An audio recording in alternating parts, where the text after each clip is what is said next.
గా నేర్చుకోవాలా? అప్టాక్స్ తో మా ఉచిత లైవ్ వెబినార్లలో చేరండి. ఆల్గో ట్రేడింగ్ కేవలం ₹10 బ్రోకరేజీ అందుబాటులో ఉంది. ఇప్పుడే అకౌంట్ ఓపెన్ చేయండి.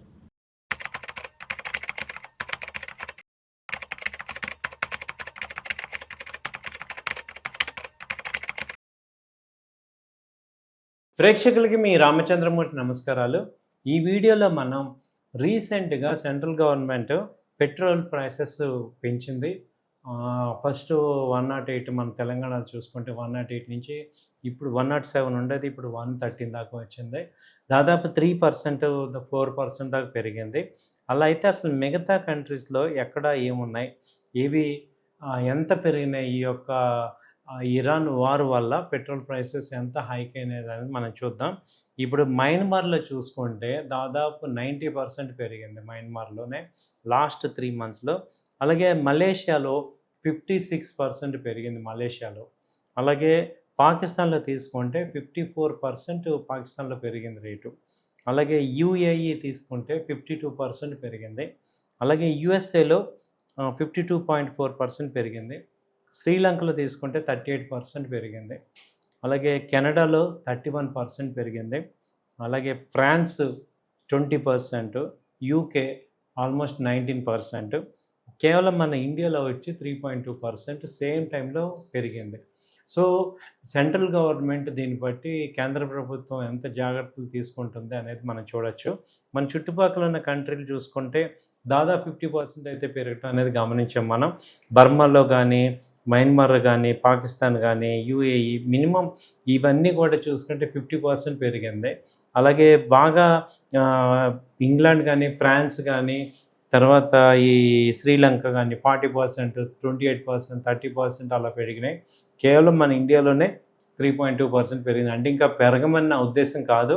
మనం కూడా ఏంటంటే రియాలిటీ ఏంటి, మిగతా కంట్రీస్ ఎలా ఉన్నాయి, మన కంట్రీ ఎలా ఉందనేది ఓన్లీ క్రాస్ చెకింగే. దీనికి మేజర్ కారణం వచ్చి మనకి రష్యా పెట్రోల్ అనేది మనం కొంటున్నాం కాబట్టి మనం ఎక్కువ పెట్రోల్ని స్టోర్ చేయగలుగుతున్నాం. లాస్ట్ 2 మంత్స్లో చాలా విపరీతంగా పెట్రోల్ మనం స్టోర్ చేసాం, మన దేశీయ అవసరాల కోసం వాడుకుంటున్నాం కరెక్ట్గా.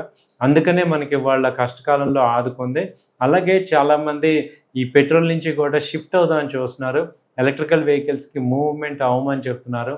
అలాగే ఈ పెట్రోల్ ఇంపోర్ట్ విపరీతంగా ఉంది కాబట్టి, బిల్లు విపరీతంగా ఉంది కాబట్టి మనకి ఆల్టర్నేటివ్ ఎనర్జీ సోర్సెస్ చూసుకోవాలి అని చెప్తున్నారు కంటిన్యూస్గా.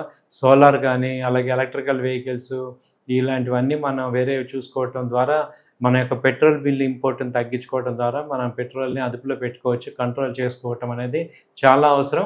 ఇప్పుడు ఈ ఇరాన్, ఈ యుఎస్ఏ వారు ఇప్పుడిప్పుడే తగ్గేటట్టు లేదు. ఎప్పటికప్పుడు మనకి చెప్పేది ఒకటి, అక్కడ జరిగేది ఒకటి. పీస్ డీల్ అవుతుంది అంటున్నారు కానీ ఎక్కడ కూడా కన్క్లూజన్ అయితే రావట్లా. రీసెంట్గా నిన్న కూడా ఇరాన్ మీద బాంబులు వేసింది అమెరికా. అమెరికా యొక్క అంతరంగం మనకు అర్థమవుతుంది. వాళ్ళు ఎట్టి పరిస్థితుల్లో ఇరాన్ని శాంతి ఒప్పందం ఎటు అయ్యేటట్టు లేదు, మళ్ళీ యుద్ధం కంటిన్యూ అయ్యే ఛాన్సెసే కనపడుతున్నాయి. సో అందరం కూడా జాగ్రత్తగా ఉండాలి. అటు పెట్రోల్ వినియోగమే కాకుండా ఇటు స్టాక్ మార్కెట్లో కూడా జాగ్రత్తగా ఇన్వెస్ట్మెంట్స్ చేసుకోవటం, సెలెక్టివ్ కంపెనీస్ చూసుకోవటం, లాంగ్ టర్మ్ వ్యూహాలతో ఉంటే కానీ మనం ఈ మార్కెట్లో గెలిచేటట్టు లేదు. సో అందుకని ఇది ఒక పెట్రోల్ని ఎలా మనం చూసుకోవాలనేది ఈ వీడియో. ఇంకొక విషయం కూడా మీకు ఈ వీడియోలో యాడ్ చేస్తున్నాను. ఫండమెంటల్గా ఒక కంపెనీని ఇన్వెస్ట్ చేయాలి, బై చేయాలంటే మేజర్గా చూసుకోవాల్సిన 5 విషయాలు, రేషియోస్ ఏంటి అనేది ఫండమెంటల్గా చూసుకుంటే, ఫస్ట్ P/B రేషియో అనేది మనం చూసుకోవాలి. Price to book value. యాక్చువల్గా ప్రైస్ వాల్యూ అంటే మార్కెట్లో ఉన్న ప్రైస్ని ప్రైస్ వాల్యూ అంటాం. బుక్ వాల్యూ అంటే total number of assets, company యొక్క residual income divided by total shares ఏదైతే ఉందో దాన్ని, అంటే ఫైనల్గా కంపెనీ కనుక వైండింగ్ అప్ అయితే ఏదైతే అమౌంట్ షేర్స్ హోల్డర్కి వస్తుందో దాన్ని రెసిడ్యువల్ ఇన్కమ్ అంటాం, దాన్నే బుక్ వాల్యూ అంటాం. జనరల్గా బుక్ వాల్యూ కన్నా ప్రైస్ ఎక్కువ రేట్ ఉండాలి. ఎక్కువ రేట్ ఉంటేనే అది కొంచెం డిమాండ్లో ఉన్నట్టు. ఎప్పుడైతే బుక్ వాల్యూ కన్నా తక్కువ ఉందంటే ఆ కంపెనీ యొక్క షేర్ ఇంకా పొటెన్షియల్ లేదు, బిజినెస్ ఎక్స్పాన్షన్ అవుతుందా లేదా అనేది ఒకసారి చెక్ చేసుకోవాలి. ఆ తర్వాత PE ratio, price to earnings ratio, ఇది ఒక చాలా చాలా ఇంపార్టెంట్ రేషియో అనమాట. దీన్ని ఏం చేస్తున్నాం అంటే share price divided by earning per share.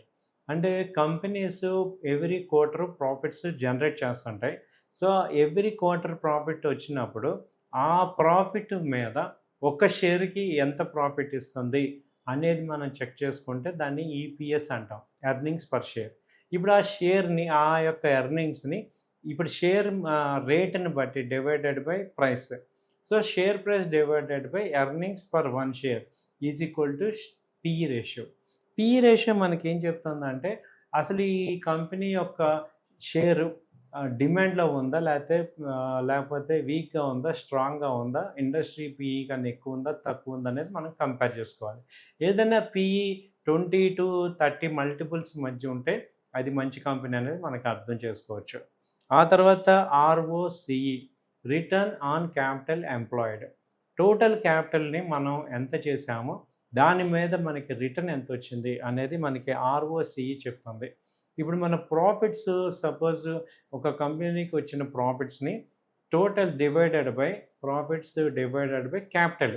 Capital అంటే share capital plus shares plus debt 3 కలిపితేనే టోటల్ క్యాపిటల్. అంటే అప్పు తెచ్చుకున్నది కూడా కంపెనీ కొన్ని కారణాల వల్ల అప్పులు చేస్తే వాటిని కూడా ఇన్వెస్ట్ చేయడానికి, బిజినెస్ని ఇన్వెస్ట్ చేయటం వల్ల total share capital divided by return అనేది మనం చూసుకుంటే దానికి ఎంత రిటర్న్ వచ్చింది అంటే returns, profits divided by capital. ఇది ఒక బేసిక్ పారామీటర్ అనమాట.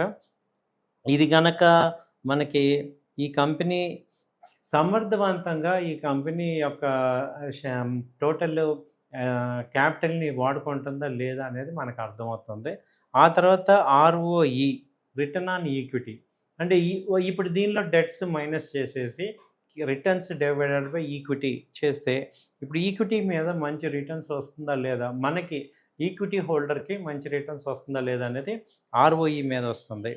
అలాగే ఎర్నింగ్ పర్ షేర్ అంటే ఈ కంపెనీ అసలు ఎర్నింగ్స్ బాగున్నాయా ఏంటి అనేది ఈపీఎస్లో చూస్తుంది. సో ఈ 5 మనం చూసుకుంటే ఒక లాంగ్ టర్మ్ ఇన్వెస్ట్మెంట్ మనం సరిగ్గా చేయొచ్చు అండి. థ్యాంక్ యూ అండి. నమస్తే.